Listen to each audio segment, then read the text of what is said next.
வெற்றிவேல் முருகனுக்கு அரஹரோஹரா. சங்கர சம்ஹிதை சிவரகசிய கண்டத்தில் யுத்த காண்டம். பானுகோபன் படையெடுப்பு. தந்தையின் பூரண ஆசீர்வாதத்துடன் வெளியே வந்த பானுகோபன் தன்னுடைய ரதத்தில் ஏறிக்கொண்டு தன் மாளிகையை நோக்கிச் சென்றான். அங்கே யுத்தம் புரிவதற்கு ஏற்றவாறு சகல ஆயுதங்களையும் விரைவில் செய்து முடிக்கலானாள். உடம்பில் வஜ்ரம் போன்ற வலுவான கவசத்தை அணிந்து கொண்டான்.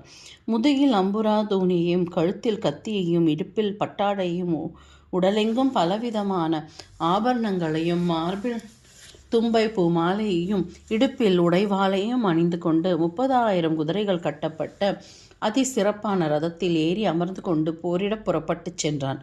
அவனை புடைசூழ்ந்த குடைகள், சாமரங்கள், கெண்டிகள், காலாஞ்சிகள் ஆகியவைகளை பிடித்த வண்ணம் வீரர்கள் பலர் வந்து கொண்டிருந்தனர். மற்றும் பல அசுரர்கள் தங்கள் கைகளில் வெற்றிலை பெட்டிகள் ஏந்தி கொண்டும் சிலர் கத்தி, கேடயம் ஆகியவற்றை தாங்கிக் கொண்டும் வந்தார்கள். அவனை பின்தொடர்ந்து கோடிக்கணக்கான ரதங்கள் வந்து கொண்டிருந்தன. அவனோடு அதிமூர்க்கத்தனமாகவும் வீர தீரங்களின் சிறந்து விளங்கும் அநேக சேனாதிபதிகளும் புறப்பட்டார்கள். விஜயன், நேமி, மாயன், முசலி, கண்டகன், கரன், மூர்க்கன், தசமுகன், மணிலாவன், மகாபலன், பிசண்டன், சண்டன், அஜமுகன், மகிஷன், உக்ரிபாகுகன், விஷ்ணுசேனன், விமோகன், விஜயசேனன், சோமகன், மது, உஷிஷ்டன், சசிஜித், சுசிவக்திரன், சனி, சூன்யகேது, அசுரசேனன் போன்ற பராக்கிரமம் மிகுந்த சேனாதிபதிகளும் லட்சம் வாகினி எண்ணிக்கைகளில் உள்ள அசுரப்படைகளும் அதே அளவில் ரதங்கள், குதிரைகள், யானைகள் ஆகியவைகளும் அணிவகுத்து சென்றன. அப்பொழுது எழுப்பிய மட்டு, துந்துபி முதலான இன்னிசை கருவிகளின் முழக்கங்களும், குதிரைகளின் கனைப்பு சப்தங்களும், யானைகளின் பிளிரல் ஓசைகளும், இரத சக்கரங்களிலிருந்து உண்டாகிய கிரிக் கிரிக் என்ற ஓசைகளும், யானையின் கழுத்தில் கட்டியிருக்கும் மணிகளின் ஓங்கார நாதங்களும், குதிரைகளின் கழுத்தில் கட்டியிருக்கும் சதங்கை மணிகளின் கிலுகிலுவென்ற இன்னிசை ஒலிக்கும் படை வீரர்களின் பெருத்த ஆரவார முழக்கங்களும் சமுதிரத்தின் பேரொளியும் மிஞ்சவிடக் கூடியதாக இருந்தன. அப்பொழுது அவர்களிடமிருந்து எழுப்பிய புழுதி சூரியனையே சூழ்ந்து கொள்ளும் அளவிற்கு வானலாக பெருகி 10 திசைகளிலும் பெருவாரியாக பரவியது. பானுகோபன் பல கட்டியக்காரர்கள் அருகில் நின்று கட்டியம் கூற வீராவலி, விருதாவலிகளெல்லாம் முழக்கமிட பிரளயகால சமுத்திரமானது கரையை உடைத்து கொண்டு பொங்கி பெருகி வருவது போல் தன் சேனைகளோடு யுத்த களத்தை நோக்கிச் சென்றான். சூரியனையே ஜெயித்து விட்டிருக்கும் அசுரகுமாரனான பானுகோபன் இம்மாதிரி யுத்தத்திற்கு புறப்பட்டு விட்டிருக்கும் விஷயத்தை அறிந்து கொண்ட பிரம்ம புத்திரரும் திரிகால ஞானியுமாகிய நாரத மாமுனிவர் அதை பற்றி ஆறுமுகப் பெருமானிடம் தெரிவிப்பதற்காக அவருடைய மாளிகையை நோக்கி விரைந்து சென்றார். பூதகணங்களும் அசுரப்படைகளுக்கும் போராட்டம். முருகப்பெருமானின் இருப்பிடத்தை அடைந்த நாரத முனிவர் அப்பெருமானை வணங்கி, குமரக்கடவுளை, தங்களோடு போரிடுவதற்கு சூரபத்மன் தன் குமாரனான பானுகோபனை அனுப்பி வைத்திருக்கிறான். சின்னஞ்சிறு வயதிலேயே சூரியனை வென்றிருக்கும் அந்த பானுகோபன் இப்பொழுது யுத்தத்திற்கு புறப்பட்டு வந்துவிட்டான். அவன் முன்பொரு சமயம் பிரம்மா, விஷ்ணு, யமன், வர்ணன் ஆகியவர்களோடு போரிட்டு வென்று பிரம்மாவனுடைய பிரம்மாஸ்திரம், மகாவிஷ்ணுவின் சக்கரம், யமனுடைய காலதண்டம், வர்ணனின் பாசம் ஆகியவற்றையெல்லாம் அவர்களிடம் இருந்து பலவந்தமாக பிடுங்கி கொண்டு விட்டான். அப்படிப்பட்ட மாபெரும் பாதகனை தங்கள் பிதாவான சிவபெருமானின் உத்தரவுப்படி தாங்கள் தான் போரிட்டு வெல்ல வேண்டும். அதற்கான தகுதியும் தாங்கள் ஒருவரிடம்தான் உள்ளது என்று கூறினார்.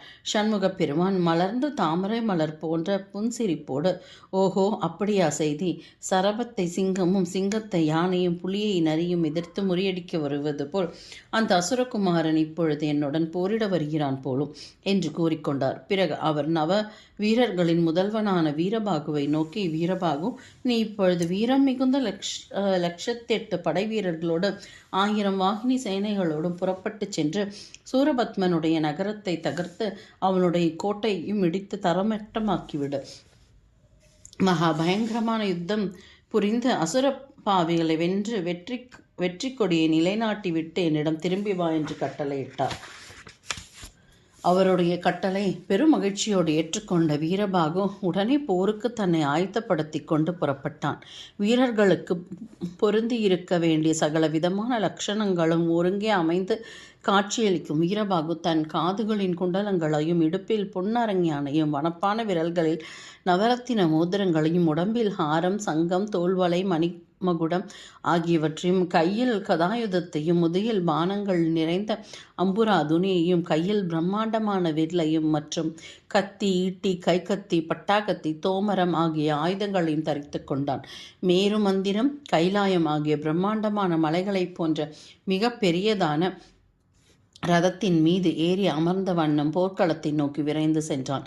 அவனை சுற்றிலும் வெஞ்சாமரங்களை விசிறிய வண்ணம் சில வீரர்களும் முத்துக்குடைகளை பிடித்த வண்ணம் சில வீரர்களும் வந்து கொண்டிருந்தார்கள். அப்பொழுது சங்கம் காக்கசம் நிசானம் படகம் முதலான வாத்திய கருவிகள் பெரிதாக எழுப்பி முழக்கமிட வீணை புல்லாங்குழல் மிருதங்கம் போன்ற இன்னிசை கருவிகளும் ஏக காலத்தில் வாசிக்கப்பட்டன. அவனை பின்தொடர்ந்து அதிக பராக்கிரமம் வாய்ந்த வீரர்களும் சேனாதிபதிகளும் தங்கள் ரதத்தில் ஏறி அமர்ந்த வண்ணம் வந்து கொண்டிருந்தார்கள். அவர்களோடு 1000 வாகினி பூத சேனைகளும் அப்பொழுது புறப்பட்டு சென்றன. அப்படைகளும் குதிரைகள் ரதங்கள் வாத்திய கோஷங்கள் ஆகியவையும் எழுப்பிய பேரொழியானது வீரபாகு போரிடப் புறப்பட்டு விட்டான் என்னும் விஷயத்தை அசுரப்படையினருக்கு தெரிவிக்க முந்திச் செல்வதைப் போல் அந்த பட்டினமெங்கும் எட்டிச் சென்று பரவியது. அப்படை வீரர்களில் சிலர் ஒருவரோடொருவர் கூச்சலிட்டு விளையாடி அமர்க்கலம் செய்து கொண்டு மற்றும் சிலர் வட்டமாக திரண்டு நின்றும் சிலர் விசையோடு உயர எழுப்பி குதித்தும் சிலர் அதிதுரிதமாக ஓடியும் இவ்விதமாக அவர்கள் அனைவரும் அந்த பட்டினத்தின் வாசற்படியை அடைத்து கொண்டு வந்து நின்றார்கள். வீரபாகுவின் வரவை முன்கூட்டியே அறிந்திருந்த பானுகோபன் அந்த வீரபாகுவை யுத்தத்தில் ஜெயித்து அவனை கட்டி இழுத்து கொண்டு போய் என் தந்தையின் முன்னிலையில் நிறுத்துவேன், இது உறுதி என்று தனக்குள் எண்ணி அளவு கடந்த ஆத்திரம் கொண்டான். அவன் அந்த வினாடியிலேயே தான் அசுரப்படையினரோடு நகரத்திற்கு வெளியே வந்தான். அப்பொழுது அசுரப்படையினரோ தங்களை எதிர்க்க வந்திருக்கும் பூதப்படையினரை நோக்கி, இந்த பூத சேனைகளை எல்லாம் நாம் முந்தியே ஒரு கை பார்த்திருக்கிறோமே, இப்பொழுது இவர்கள் ஜெயித்து முறியடிப்பது அவ்வளவு பெரிய காரியமா என்ன என்று தங்களுக்குள் எண்ணி பூரிப்படைந்தார்கள். அதன் பிறகு இரு திறத்தாருக்கும் அது மும்முரமாக யுத்தம் நடைபெறலாயிற்று. பூதப்படையினரும் அசுரப்படையினரும் ஒருவர் மீது ஒருவர் சக்தி வாய்ந்த பல பானங்களையும் கூர்மையான ஆயுதங்களையும் வீசி எறிந்த வண்ணம் வீராவேசமாக போர் புரிந்தார்கள். பூதப்படையினரின் தாக்குதலினால் அசுரப்படைகளின் பலருக்கு கை கால்கள் முறிந்து போய்விட்டன. அவர்கள் தங்கள் சுயநினைவையும் இழுத்து மூர்ச்சையானார்கள். யானைகளையும் குதிரைகளையும் போரிட்டு கொன்று ரதங்களால் பல ரதங்களையும் தூள் தூளாக உடைத்து போட்டார்கள். இதனால் அசுர வீரர்களில் பலர் உயிரிழந்தார்கள். தங்கள் இனத்து படைகளின் இத்தகைய மோசமான நிலையை கண்ணுற்று அனவன் என்னும் அசுரகுமாரனுடைய சேனாதிபதி அளவு கடந்த ஆத்திர வெறியோடு தன்னுடைய ரதத்தை துரிதமாக செலுத்தச் செய்து பூதகணங்களுக்கு நடுவில் புகுந்து கொண்டு அப்படையினரின் மேல் ஏராளமான பானங்களை சரமாரியாக பொழிந்து தள்ளலானான். வெற்றிவேல் முருகனுக்கு அரஹரோஹரா.